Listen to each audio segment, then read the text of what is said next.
जय Hind and hello guys, स्वागत है और इस वीडियो में आपको बताने वाला हूं केंद्रीय रिजर्व पुलिस बल यानी कि सीआरपीएफ कांस्टेबल ट्रेड्समैन भर्ती 2026 ऑनलाइन फॉर्म के बारे में, जहां पर गाइस आपको लेटेस्ट अपडेट के साथ में सभी प्रॉब्लम के हल सहित पूरा प्रोसेस बताया जाएगा। एंड आपके सामने जो ओटीपी प्रॉब्लम आ रही है इसका क्या सोल्यूशन है वो आपको बताया जाएगा, क्योंकि बहुत सारे कैंडिडेट कंप्लेन कर रहे हैं कि सर हमें ओटीपी नहीं आ रहा है, बहुत सारे कैंडिडेट को नंबर पर नहीं आ रहा है और कुछ कैंडिडेट को ईमेल पर नहीं आ रहा है। तो अगर आपको ईमेल पर नहीं आ रहा है, ईमेल में आपको स्पैम फोल्डर चेक करना है। कई बार ऐसा होता है कि इनबॉक्स में डायरेक्टली ओटीपी नहीं आता, जो स्पैम फोल्डर है वहां पर चला जाता है। तो आपको स्पैम फोल्डर चेक कर लेना, और अगर फिर भी ना आ रहा हो तो गाइज ये कुछ टाइम के लिए प्रॉब्लम हो सकती है। आप रात में 2-3 बजे फॉर्म को फिल करने की कोशिश करना, क्योंकि बड़ा फॉर्म है तो फॉर्म भरने वालों की संख्या ज़्यादा है, तो ऐसे में वेबसाइट का सर्वर डाउन हो जाता है, जिसके चलते इस तरह से आपको ओटीपी नहीं आते। सेकेंडली गाइज यहाँ पर कैंडिडेट के सवाल है कि क्या मैं 2 पोस्ट पर अप्लाई कर सकता हूँ। तो आप देख सकते हैं ये ऑफिशियल नोटिफिकेशन है, पेज नंबर 26 है। इसमें 13 पॉइंट में आप देख सकते हैं 1 candidate is allowed to apply for 1 post for of each category, जो कि आपकी है technical and tradesman and pioneer. तो गाइज आप यहाँ पर एक ही कैटेगरी पर अप्लाई कर सकते हैं। अगर आपको पायनियर पर अप्लाई करना है तो पायनियर की पोस्ट पर अप्लाई कर लीजिए, और अगर आपको टेक्निकल एंड ट्रेड्समैन की जो वैकेंसी है उस पर अप्लाई करना है तो आप उस पर अप्लाई कर लीजिए। आपको बोला कि only 1 application is allowed to be submitted by a candidate for the examination. Candidates who have applied for 2 post will mention preference, यानी कि जो कैंडिडेट 2 पोस्ट पर अप्लाई करेंगे उनको पोस्ट प्रेफरेंस देनी है। 2 पोस्ट नहीं बल्कि वो पोस्ट एक ही होगी, बट जो प्रेफरेंस है वो अलग अलग हो जाती है। और यहाँ पर बोले therefore the candidate must exercise due diligence at the time of filling their online application form. In case more than 1 application of a candidate are detected, all the applications will be rejected and his her candidature for the examination will be cancelled. यानी कि अगर आपका एक से ज़्यादा form पाया गया, उनको नज़र में आया, उनको पता लगा कि आपने 2 फॉर्म भरे हैं, तो गाइज आपके दोनों फॉर्म रिजेक्ट कर दिए जाएंगे और आपको एग्जाम से बाहर कर दिया जाएगा। तो ये चीज़ आपको ध्यान में रखनी है। अब चलिए मैं आपको बताता हूँ कि कैसे आपको इसमें सभी प्रॉब्लम के हल सहित, चाहे आप किसी भी ट्रेड पर अप्लाई करे हो, चाहे आपका ड्राइवर की पोस्ट हो या फिर आपके अन्य कोई ट्रेड, उस पर कैसे फॉर्म को भरना मैं आपको बताता हूँ। बहुत सारे कैंडिडेट के सवाल ये भी थे कि क्या मैं सिंपल 10वीं से अप्लाई कर सकता हूँ। तो हाँ, जो आपकी माली की वैकेंसी है उस पर कोई ऐसा एक्सपीरियंस होता नहीं है, आपको थोड़ी सी नॉलेज बस इकट्ठी करनी है, कोई सर्टिफिकेट ITI का मांगा नहीं है कंपलसरी रूप में, तो आप उस पर 10वीं पास से अप्लाई कर सकते हैं। या फिर जो भी इस तरह के ट्रेड है उन पर आप 10वीं पास से अप्लाई कर सकते हैं। अब आप यहां पर क्या करेंगे, अप्लाई करने के लिए शुरुआत से आखिर तक वीडियो को डिस्क्रिप्शन में मैंने दिया है। कोई ऐसी ITI होती नहीं है तो सिंपल इस पर 10वीं पास से अप्लाई कर सकते हैं, बस आपको उसकी नॉलेज होनी चाहिए जो भी आपका ट्रेड है।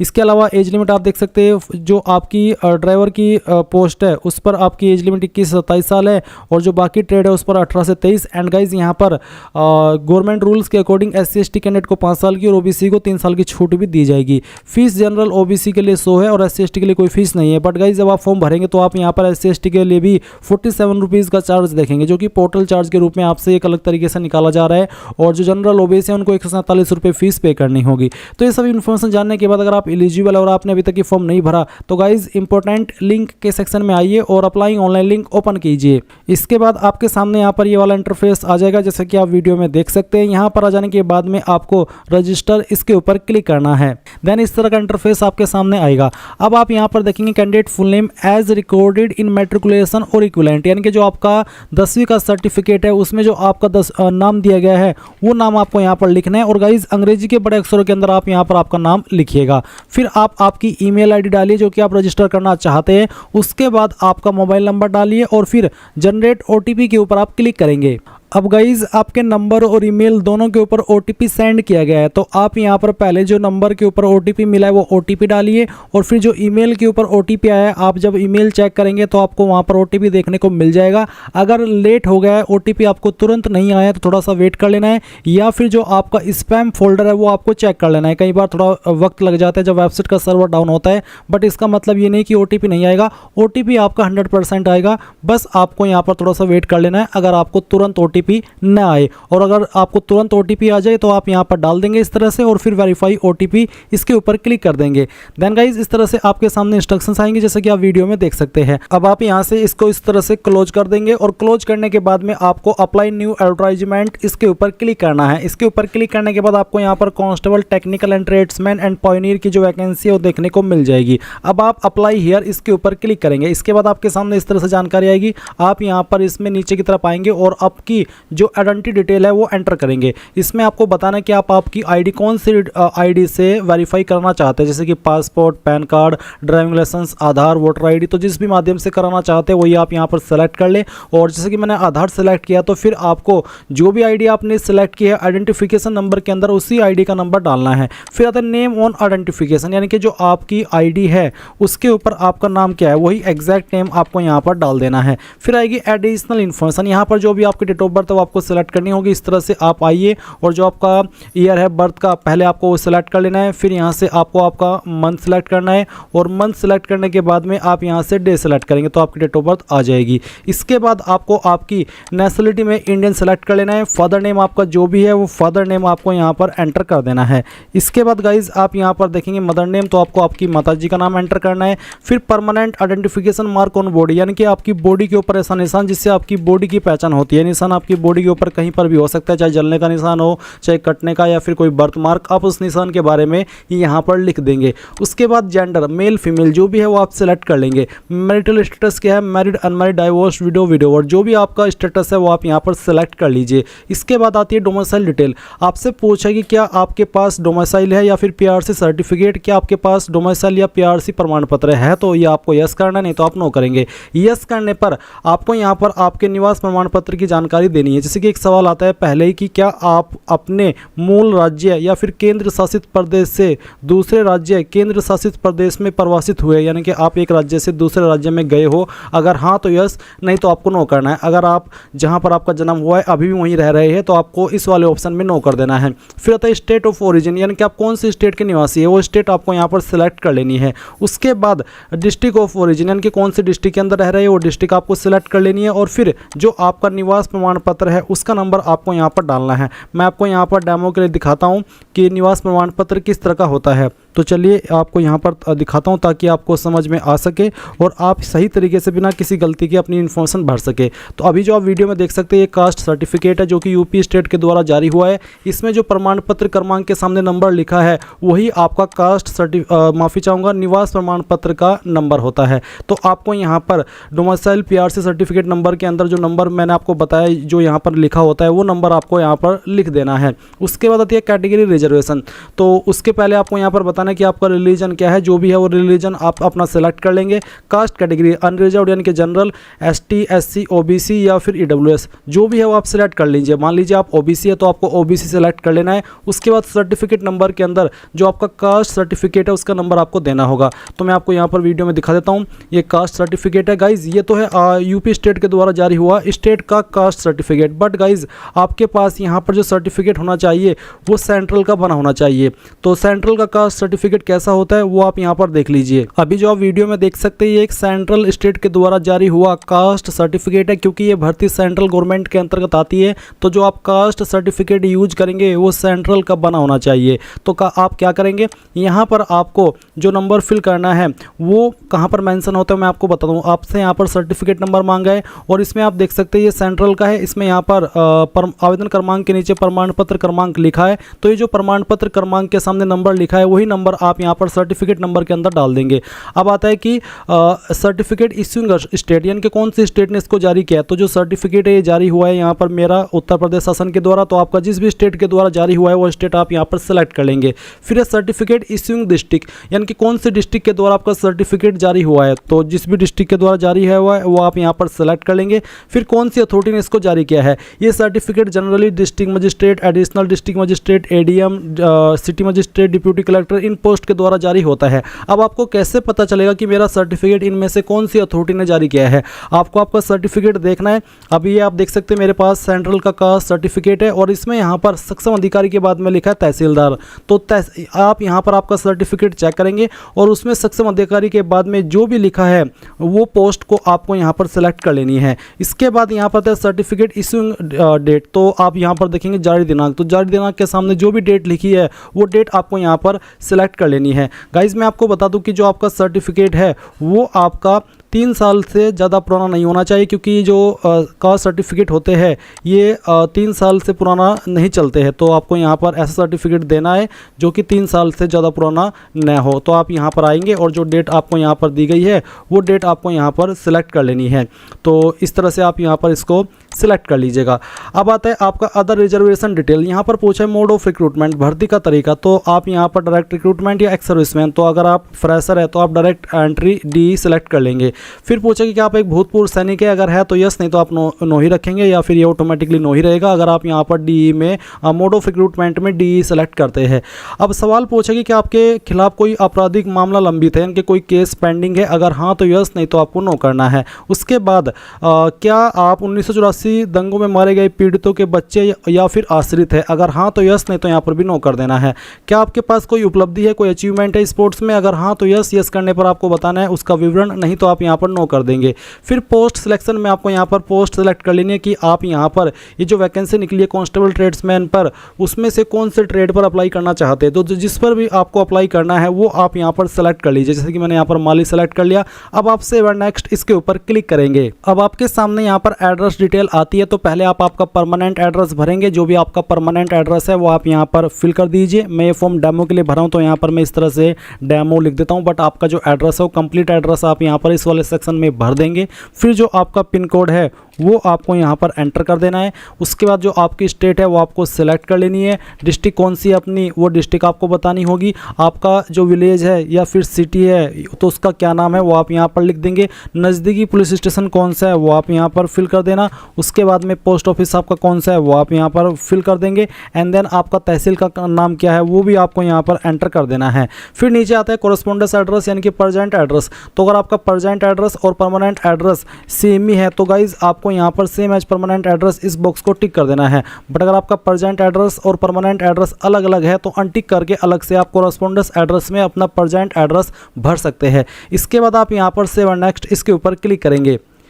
अब गाइज यहाँ पर आपके सामने क्वालिफिकेशन का सेक्शन आ जाएगा। तो क्वालिफिकेशन टाइप में आप सबसे पहले एसएससी मैट्रिक हाई स्कूल ये वाला जो ऑप्शन है वो सेलेक्ट करेंगे। फिर जो 10वीं का सर्टिफिकेट नंबर है वो आप यहाँ पर डाल देंगे। किस साल के अंदर आपने आपकी 10वीं पास की थी वो साल आपको यहाँ पर सेलेक्ट कर लेना है। इसके बाद आप यहाँ पर देखेंगे बोर्ड यूनिवर्सिटी स्टेट, तो आपका जो स्टेट है वो कौन सा है जहाँ से आपने आपकी 10वीं की है वो स्टेट आपको सेलेक्ट कर लेनी है। जैसे कि मैंने यहाँ पर उत्तर प्रदेश सेलेक्ट किया। अब आपको बताना है उत्तर प्रदेश में आपने कौन से बोर्ड से आपकी 10वीं पास की है। जैसे कि यहाँ पर सीबीएसई बोर्ड है, आईसीएसई बोर्ड है, अदर बोर्ड है, Punjab state board of technical education है, स्टेट बोर्ड है और स्टेट टेक्निकल बोर्ड है। गाइज अगर आपको ये नहीं देखने को मिल रहा है कि मैं उत्तर प्रदेश से हूँ बट यहाँ पर यूपी बोर्ड नहीं आ रहा है, तो मैं आपको बता दूं कि जो स्टेट बोर्ड होता है, स्टेट बोर्ड का अगर आप ऑप्शन सेलेक्ट करते हैं तो ऑटोमेटिकली आपका यूपी बोर्ड माना जाएगा। मान लीजिए आप मध्य प्रदेश से अप्लाई कर रहे हैं या फिर बिहार से अप्लाई कर रहे हैं तो आप बिहार यहाँ पर सेलेक्ट करके बोर्ड यूनिवर्सिटी स्टेट के अंदर बोर्ड यूनिवर्सिटी में यहाँ पर स्टेट बोर्ड सेलेक्ट कर सकते हैं। ऑटोमेटिकली आपका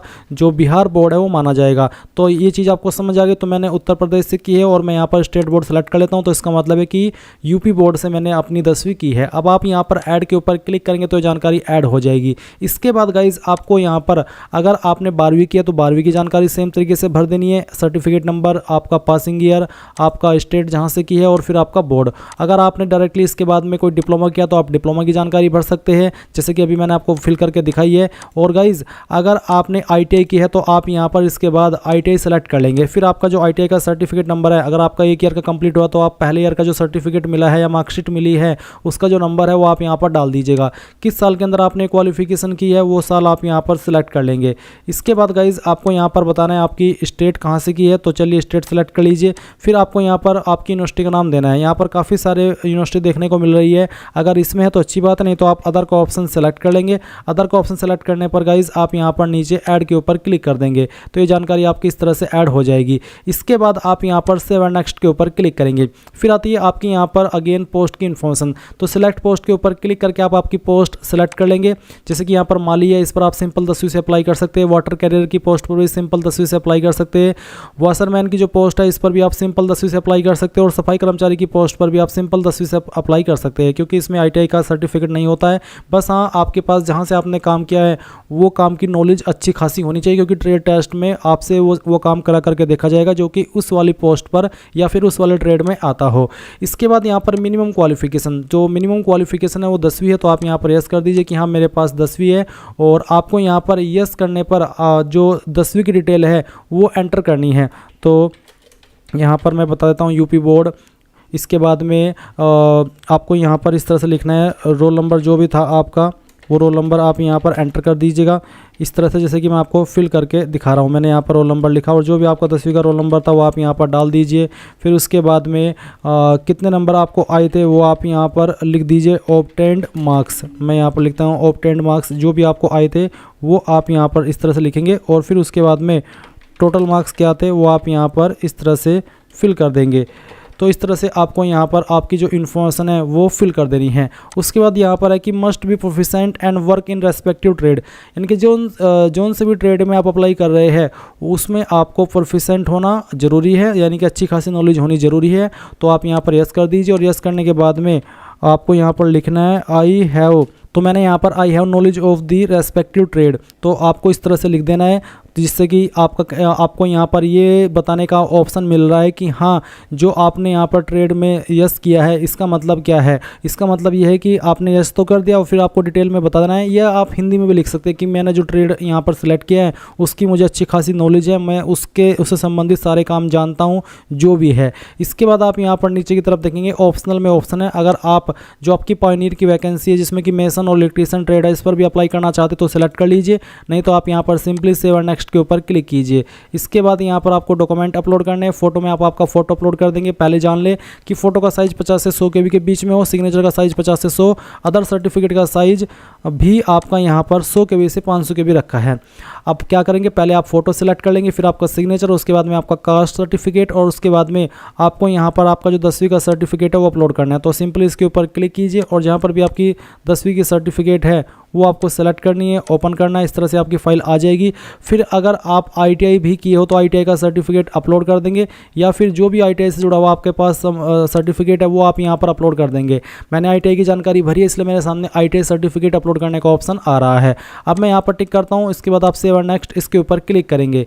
इसके ऊपर क्लिक करने के बाद जो भी जानकारी आपने शुरू से लेकर अभी तक भरी है वो आपके सामने है। सभी जानकारी चेक करते हुए नीचे की तरफ आइए और फिर यहाँ पर टुडे डेट आपको देखने को मिलेगी। साथ ही आप पहले इसमें लिख देंगे उस स्टेट उस सिटी का नाम जहाँ से आप फॉर्म भर रहे हैं। यहाँ पर आपको आपके गांव का नाम नहीं लिखना है, आपको बल्कि अपने सिटी का नाम लिखना है। तो जो भी आपकी सिटी है वो सिटी आप यहाँ पर लिख दीजिए और उसके बाद सेंटर प्रेफरेंस में किस लोकेशन पर आप अपना एग्ज़ाम सेंटर रखना चाहते हैं वो आप सेलेक्ट कर लीजिए। इन्हीं लोकेशन पर आपके एग्ज़ाम होंगे और आपके फिजिकल होंगे, तो आपको लोकेशन इनमें से कोई एक सिलेक्ट कर लेनी है।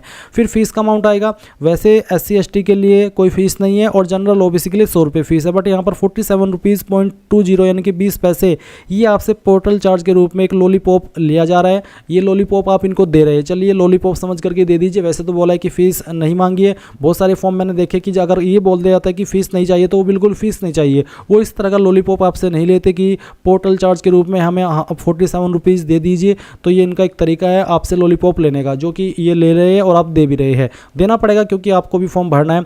और अगर आप SC ST है तो फिर 47 रुपीज़ का ये लॉलीपॉप देना पड़ेगा आपको, और अगर आप जनरल OBC है तो फिर आपको एक्स्ट्रा 47 रुपीज़ का ये लॉलीपॉप देना है।